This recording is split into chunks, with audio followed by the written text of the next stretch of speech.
Hear you.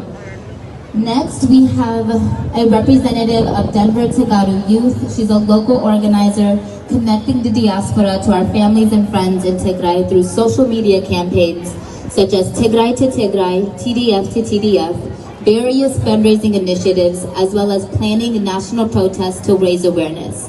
Please welcome Samhal to the stage.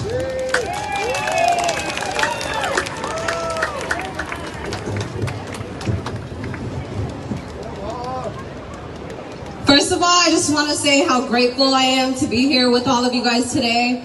And special shout out to the Seattle community for organizing this and inviting all of us. We know how hard these protests can be. I stumbled over bodies, including around 70. I later realized I knew as they were identified. I couldn't tell the difference between human and animal bodies.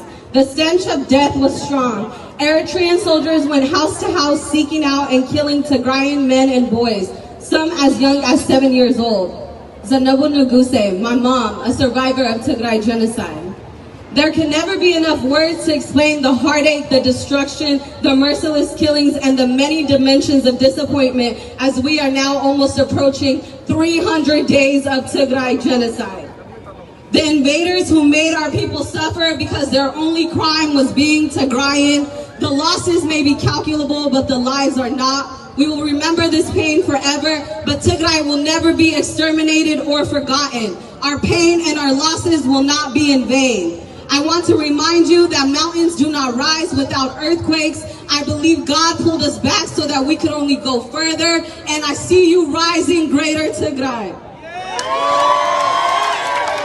Tigray was attacked by 4 countries at once, by armies that committed the worst war crimes in history, soldiers who attacked civilians for 9 months straight, monsters who gang raped children and massacred innocent people during worship in mosques and churches. But we never gave up or lost faith in our victory, and because of our hearts and dedication, Tigray is prevailing. And we must not lose momentum. We have to count the small wins as we continue to liberate our people and our lands, because it does not mean anything if we win the war and our families die from famine or lack of resources and medicine.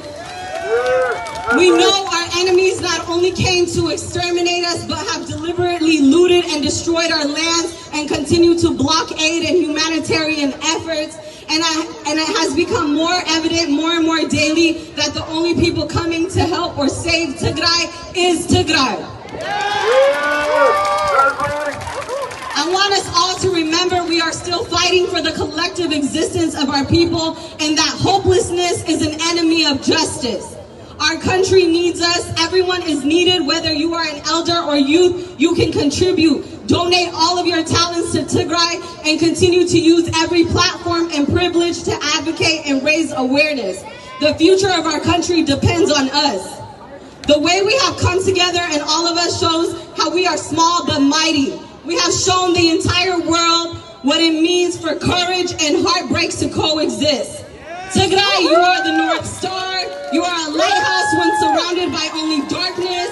And together we can, and we will rebuild our country greater than ever. Tigray will continue to prevail. Tigray will know peace, and Tigray will finally be free. Tigray